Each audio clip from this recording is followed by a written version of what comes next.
Drugs అక్రమ రవాణాను అరికట్టడంతో పాటు వినియోగాన్ని నియంత్రించడంలో హైదరాబాద్ పోలీసులు పనితీరు వేరు అని నిరూపించుకున్నారు. ఇందుకు గాను వరల్డ్ పోలీస్ సమ్మిట్ లో పెద్ద ఎత్తున అభినందనలు లభించాయి. ఎక్సలెన్స్ ఇన్ యాంటీ నార్కోటిక్స్ పురస్కారాన్ని కూడా అందుకున్నారు. దుబాయ్లోని పోలీస్ ఆఫీసర్స్ క్లబ్ లో జరిగిన ఓ కార్యక్రమంలో ఈ పురస్కారాన్ని సివి ఆనంద్ అందుకున్నారు.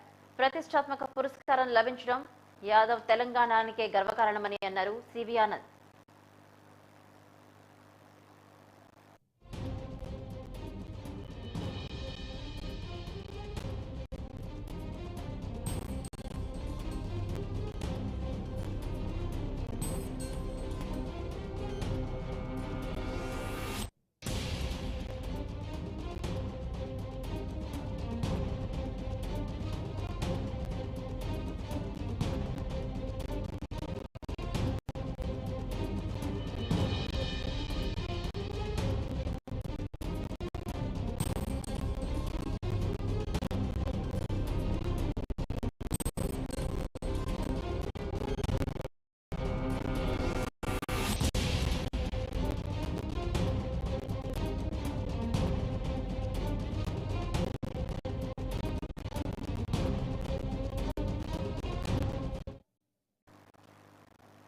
డ్రగ్స్ అక్రమ రవాణాను అరికట్టడంతో పాటు వినియోగాన్ని నియంత్రించడంలో హైదరాబాద్ పోలీసులు పనితీరు వేరు అని నిరూపించుకున్నారు.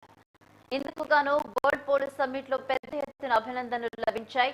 ఎక్సలెన్స్ ఇన్ యాంటీ నార్కోటిక్స్ పురస్కారాన్ని కూడా అందుకున్నారు. దుబాయ్లోని పోలీస్ ఆఫీస్ క్లబ్ లో జరిగిన ఓ కార్యక్రమంలో ఈ పురస్కారాన్ని సివి ఆనంద్ అందుకున్నారు. ప్రతిష్టాత్మక పురస్కారం లభించడం యావత్ తెలంగాణకే గర్వకారణమన్నారు సివి ఆనంద్.